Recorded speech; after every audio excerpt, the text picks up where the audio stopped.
Welcome to the Adventures in CRE Audio Series. Join Michael Belasco and Spencer Burton as they pull back the curtain on everything commercial real estate and introduce you to some of the top minds in the industry.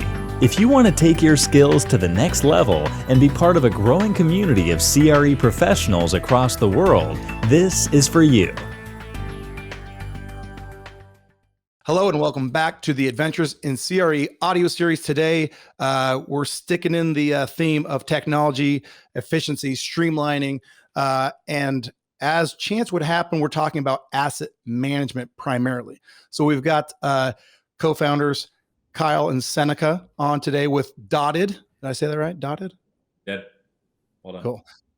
Well, cool. So instead of trying to say what it is y'all do, how you use innovation technology to streamline asset management, I'll turn it over to you, Kyle, to give us a summary of what you do.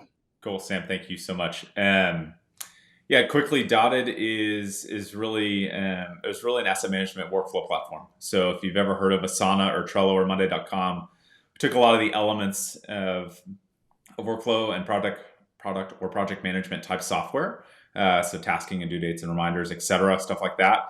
And we really tried to make it as symmetrical with the asset management leasing process as we could. So as I look at Dottid today, Dottid is really an operating tool for office, industrial, and retail owners across the country as they seek to manage, lease, and ultimately serve their tenants inside their portfolios, hopefully reducing inefficiencies across teams and enabling more tenants to be in spaces faster.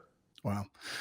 I know a bit about software technology myself. So I definitely see a need in, it's funny because real estate is very traditional, like all of these niches, whatever it is, they all function very traditionally. So you guys, you're the younger generation, kind of look at it and say, well, I think there might be a little bit better way to approach this. What was the inception of Dottid? Why did you decide to do this in the first place? Yeah, so I'm the kid that got laughed out of the conference rooms and told that I was nuts. I'm that guy. My hand. But really the start of this was I was going to be in brokerage post-college. So I was going to lease CBD office space and obviously try and get tenants, in nice large buildings. And where I saw the inefficiency was around, you've got a multi-party, multi-month business transaction in a lease, and you've got so many people, so much documentation, and so much lack of process that really there was an opportunity to go build virtual process, hence now what Dottid has become, to surround that transaction cycle and enable the people to go do it as efficiently as possible. So a little bit of the inception, I actually turned down a job offer in a conference room at a brokerage house. I got laughed to the elevator, got down to the first floor, told my mom I'd turn my job down. That led to a fun conversation. And that same afternoon, cashed out my savings, moved home, and got to work. 6 years later, Dottid is the continuing fruition of that dream. So at that point, you're laughed out of this conference room, right? Yeah. You have little to no experience in commercial real estate, correct, at this point, or? None. Zero. So what did you see from that first onset? Like, what did you see? What did you notice that said, hey, I can create an entire business around this? Sure. So to take a little bit of a step back from the job offer in the conference room, as you can imagine, there were meetings, coffees, lunches, et cetera, leading up to that during the interview process with a number of firms. And what I took that time to me was really, I wanted to ask questions around what was wrong with someone's job. Like, it's pretty easy to sell commercial real estate. You grind, you make it, you can make some good money, you can have a good life. Like, that sells simple. I wanted to get underneath the surface of why did someone feel like something was inefficient in what they did for the 10, 8, 12 hours a day, whatever they worked. And thus, that's how I went throughout the interview process. That also led to some really interesting interviews because people were very like, are you asking these questions? But what I was trying to build was a narrative around, okay, great. If I'm going to be a junior leasing agent or a new analyst or whatever I was going to be, I wanted to do well. I wanted to perform. I'm not just in there for a job. Like, I want to go make a name for myself. I want to go do it the right way and work hard. And thus, saw the opportunity and jumped for it. That's amazing.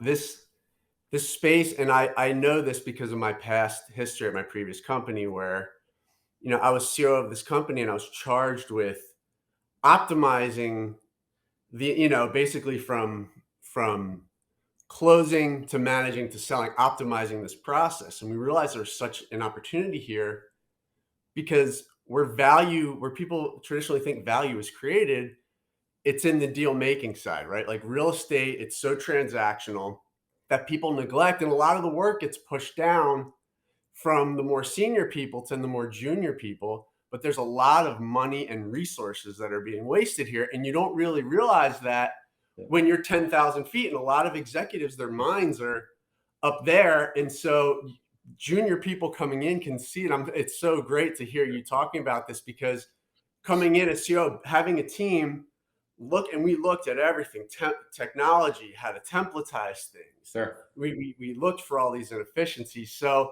but I had a team of experienced real estate professionals around me when we were doing this. And so, it's great that you noticed that so early. So then from there, so you recognize that, how did you see the value? And then where did you go to start building this? Like, continue on, I guess. It's fascinating to hear you recognize it so early on and see that there's value that could be presented up to the more senior. Sure. So you're speaking to actually some of the things we now deal with from a product perspective around, you've got so many different personas and types of users on the platform, and you have to be able to service them in a different manner. Leasing agents and junior asset managers operate differently than obviously a COO or head of portfolio management, and thus that product can't be just one direction towards one set of users or personas. That's what Senecca, his team, and the rest of our team have done so well, is trying to create this place where you have a myriad of personas and users that are all able to do something well. To step back out of the product and back more into the timeline, I went to Google. So I started reading. I was that kid who knew nothing and needed to learn something quickly. And so I was on like page 106 of the Google tabs down below at the bottom of the search page. So if you've ever lived there, that's where I was.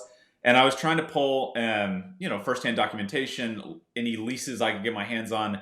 Just let's learn the terms and the lingo so that when I went into meetings with folks, as I was beginning to develop the conceptual nature of what the product should be, I didn't sound stupid.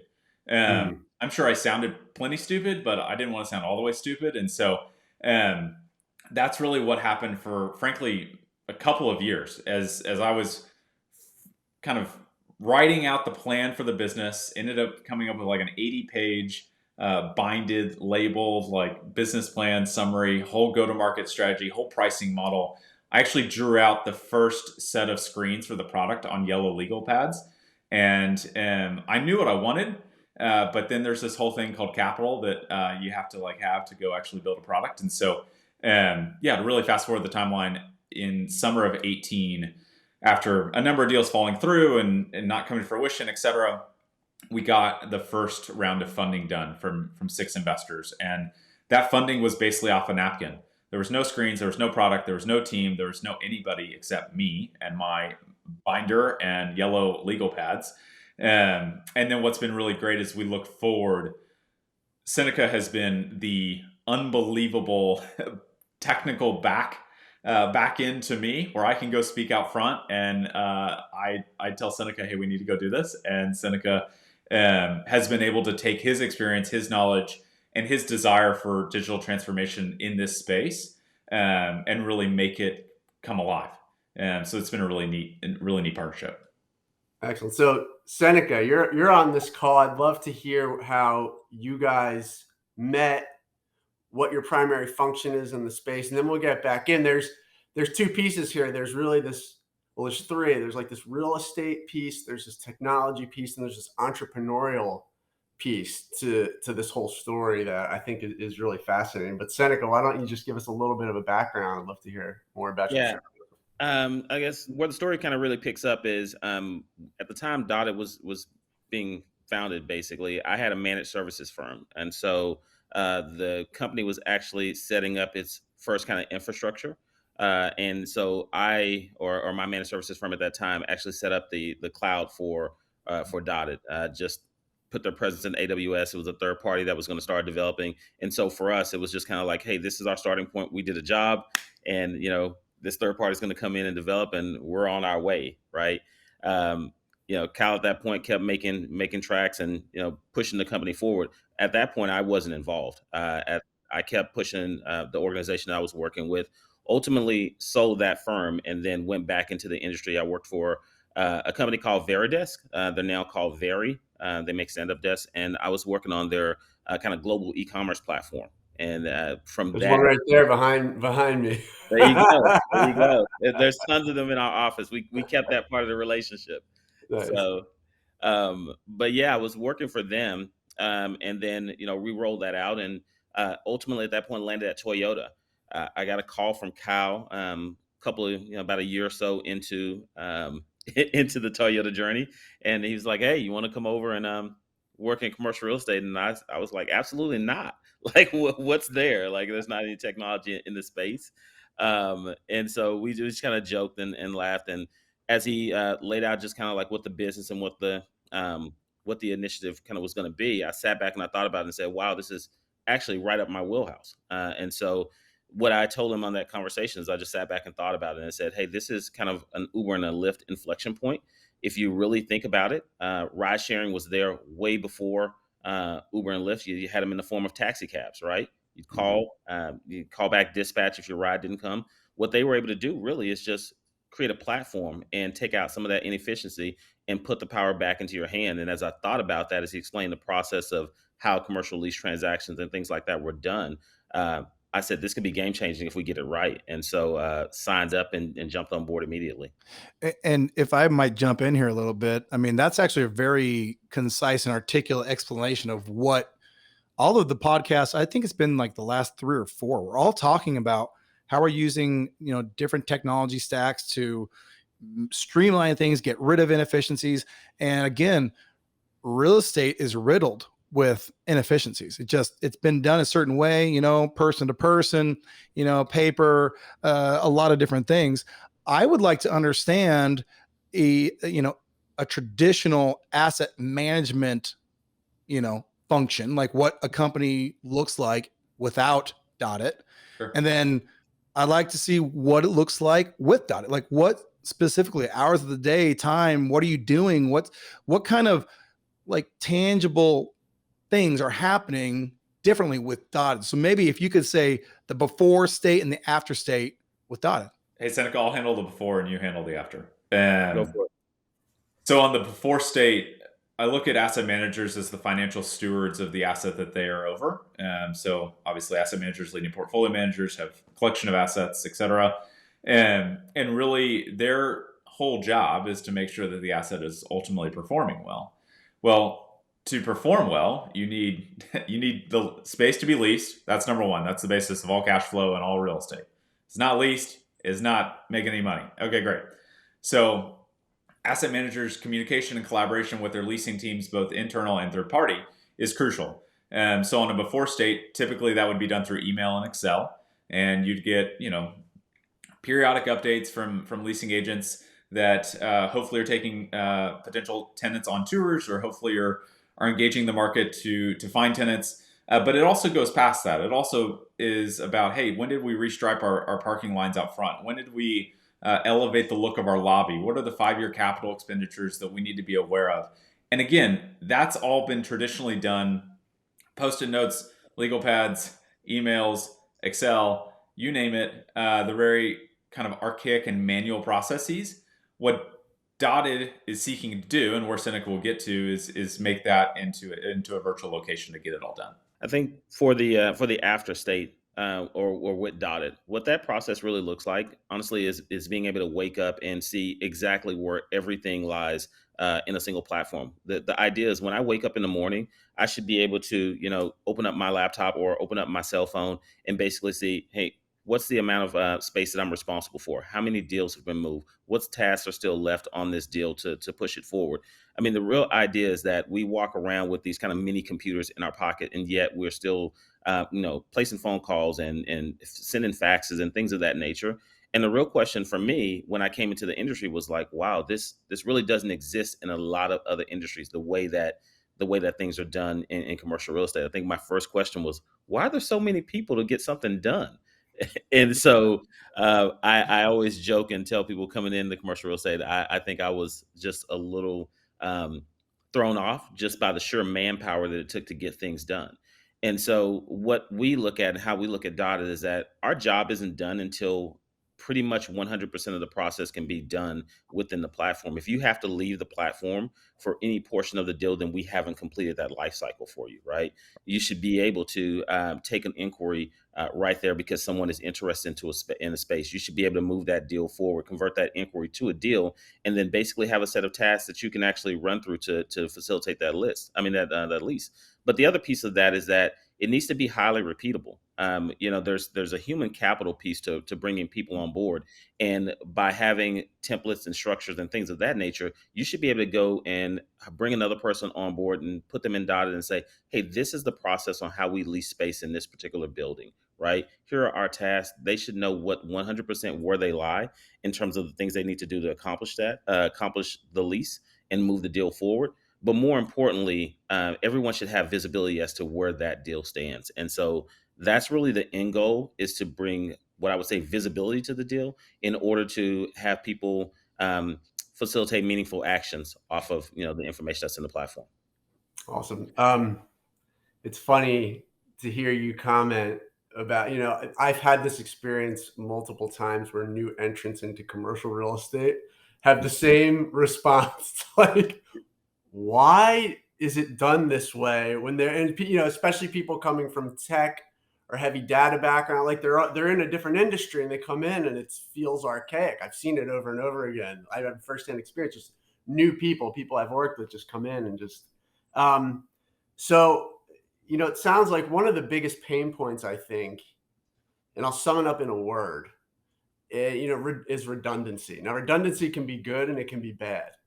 And in the context of it being bad, it's, for example, you have assumptions or you have a data point and it has to be used, in several different applications. Well, every time you got to go find that Excel file, you got it. So my previous company, we had this, and I think it's a common sentiment in other industries, sort of a single point of truth where you enter something in, and that auto flows, right? If I'm putting in something, I had notes with a prospective tenant, that potential comp, that tenant comp can then be permeated anywhere else I want to find that. So is that something like, what are some of your key tenets, I guess, basically?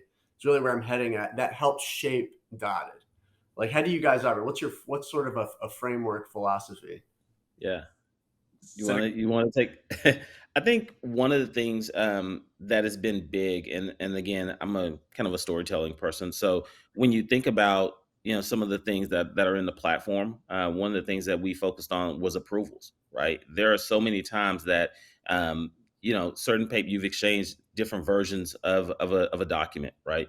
And now you've reached this final version. But this person may or may not know that it's sitting in their inbox, right? And so when you think about that, one of the key things for us was, hey, first and foremost, we need push notifications. People need to be away from their systems, but still connected to what's going on. That's number one. Number two, we need to add in approvals. People need to know when a task is done, but if this needs another set of eyes on it, they can check that checkbox off and move to the next step. But then I think the biggest thing for us is, and Kyle touched on it, is touching on the personas. We try to really look at the different aspects of it. So for instance, in the platform, in our build stage, for instance, you can bring your building management or construction crew right to that process and get them involved. If I need a couple of things done in the space before I can move in, that persona can come right in, check those check boxes, upload files, and get approvals right there within Dottid to move that deal forward. So I think the biggest thing that we've added, in addition to visibility, I would say, is probably the accountability within the platform. I'm looking right now at your website, and there's a customer testimony that says, in just 18 months, Dottid has increased our efficiency and enabled us to grow our portfolio by 2.5 times while still continuing our high level of service. So,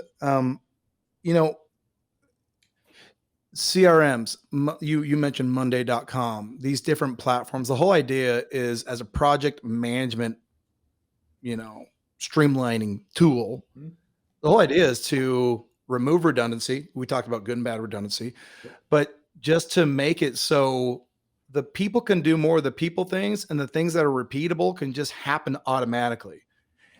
In that specific example, do you know who I'm talking about, by the way? I do. Joe. Yeah, Joe Zolka. Okay. Yeah. Yeah, Joe Zilka. Maybe just as using that as a case study. What kind of things? How did the behaviors of his company change before and after Dottid? We talked about before and after a little bit, but maybe even just use that as an example to illustrate what you guys are really doing for companies like his. Sure. So I'll give you the history on Dogwood Commercial, which is where Joe's a partner at here in Dallas. So Dogwood started out buying assets, call it 3 or 4 years ago.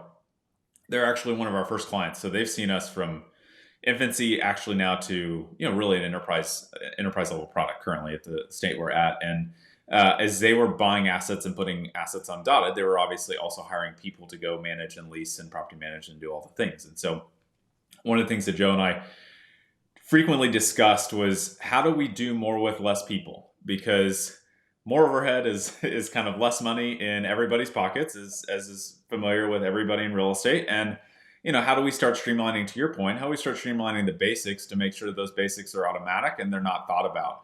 And so as we continue to work with their team was incredibly helpful in building out, a lot of the major pieces of our product as they saw it. And what we saw is they went from a few buildings to over 3 to 4 plus million square feet. And if you're not having to add a broker because you're enabling your team through a technology platform to collaborate in a manner that is removing the friction to getting a deal done, then you have the ability to actually grow assets and portfolio size without having to grow overhead substantially. And that's huge. And so that's what it has tangibly looked like. I think they are really great test case on what engagement looks like. I really try and stay away from the word adoption. Adoption is so far overused in prop tech. It's kind of ridiculous. Everybody wants someone to adopt something. Commercial real estate people are slow to adoption holistically because they're in a lot of ways slow to new change and to new tech. And thus we look at, how do you engage the platform? I love that Joe and his team and other customers are engaged in Dottid on a daily and weekly basis, but I don't want them in there for hours a day. That means that they're inefficient in terms of what we've built. We need them to be in there, get done what they need to get done, and get out so that they can go do their, either their deal making, their property management, their asset management, et cetera, whatever their persona is, get in, get done, and leave, and allow Dottid to be that central location by which you're ultimately reporting from and collaborating on as the center point. It's interesting. I'll interject one more time, Michael, and then I'll let you wrap us up here. It's interesting because my primary function within Adventures in CRE is marketing, advertising, digital marketing. That's kind of, that's my background. And we talk to a lot of people in different parts of the space. And whenever we talked with development companies, I always want to know, I'm like, okay, well, how do you lease out? Like, how do you, how long does it take you to lease out your building or your project, whatever it is? I want to know that. I'm like, well, what are you doing? And how are you doing that? And every single time I'm always met with the same types of answers, which is very traditional. Like, it reminds me of just like, oh, we put flyers on people's cars, whatever, that kind of thing. And I'm just sitting here thinking, I'm like, oh man, like if these guys just knew the digital resources and what has been developed, just cloud-based, what has been developed to complete, you could take, I remember I was talking with one guy, he's like, oh, it takes us like 3 years to lease out this project. I'm like, 3 years? How many? And then I started thinking, and maybe Senecca, maybe you would think the same way. I started thinking, I wonder how many impressions they deliver to get those, to get that done. Because that's all it is. It's like, how many impressions do you have to deliver on a piece of advertising to lease out a building? Okay, well, can I deliver those impressions in 12 months instead? Yeah, I know how to, right? So it's so funny. There's so many of these things that A are traditional, and B, that people try to solve. It's like you try and solve a problem based on a symptom. Okay, well, if you just go upstream of the symptom, there's a solution, right? So in that example, I'm like, you're trying to lease out the space in an outdated way. What you're really doing when you're leasing out a space is you're delivering impressions. Now, not all impressions are created equal. However, I can deliver you that volume of impressions in a fraction of the time. So let's create a strategy around that. But that's not the thought process that people are going through. They're defaulting to the way it's always been done. So I think companies like Dottid, like the companies that we've been talking to over the last several weeks, you're really seeing what we're seeing is people having these epiphanies saying, listen, it was done that way because we didn't have this infrastructure, this automation that other people built for us. I mean, Senecca, I'm sure you're building some of your tools, but you're also just plugging things together that other people built, And so there's the time to market, the efficiency to market. It is open and for the taking. I hope that if people are listening to this, a couple of epiphanies are happening. One, Dottid definitely is like paving the way to efficiency in that space. So they probably deserve your attention. Two, it's time to stop thinking this like, hey, deals have been done like this forever, so that's how they get done. No, that's not right. Like, you should think upstream of your business and think, what's happening? What's been created today that I can take advantage of? I'm having the whole time we're having this conversation, I'm just thinking of all these conversations we've had. I'm like, yeah, they don't know about impressions, so it's funny. No, the other major takeaway for me and Senecca is that embodiment, we just had mentioned it, is that you get locked into this is how it's been done. This is how I've been taught. Granted, when you're making a real estate transactional decision, whether it be a lease or a purchase, it's a lot more permanent. It's a lot more meaningful than, whether you're selling a product. However, what the incredible opportunity is, you bring somebody like a Senecca or even Kyle, who really didn't have much CRE experience, which is actually a benefit because you bring smart people into an industry that aren't pre-programmed to think about the way it's always been done, which to a lot of people, it's like you want to learn from your mentors. You want to learn from the people who have done it successfully. Well, this is a totally new way of doing things. And, you look at the trajectory of technology, it's not new. You go back 20, 30 years ago when it was new. It's now new. It's commercial real estate's taken so long that now it's just the prime opportunity and it's new in this space. So yeah, like you said, I'm very excited about Dottid, and I look forward to, actually, before we sign off here, I'd love to hear where you guys are planning to go next. What's in store? What's in the future for you guys? Senecca, I'll take it. Close this out. So yeah, where we want to go is we want to go create our own category. We believe the technology in this space is lacking, and we want to be the center point by which, to Senecca's point earlier, people in commercial real estate, specifically in asset management and portfolio management, wake up every day and they spend their day there. They need to know the information, the data, the tenants, the teams, the comments, etc., to go and enable what they do well to happen even faster. And so as we look to the future, we're spending a ton of time and a ton of resources to understand an asset manager, a portfolio manager, leasing agents day in, day out. And so that we are covering the breadth and depth of what they do in one place. And that's the future of where this industry goes. It doesn't mean that we're going to fully automate everything end to end, but it does mean that Dottid's building technology that will be symmetrical with how every operator, investment manager, and pension fund ultimately does their business to enable their business to grow further. That's what we want to do. Awesome. That's a perfect way to sign off. Listeners, viewers, thanks for watching. And this has been a lot of fun. You guys, Dottid, you guys are definitely, onto something. I checked out your website again while we were chatting here. See some awesome benefits, some awesome features. And so look forward to seeing what you guys do in the future. And to the listeners, watchers, we will see you on the next episode.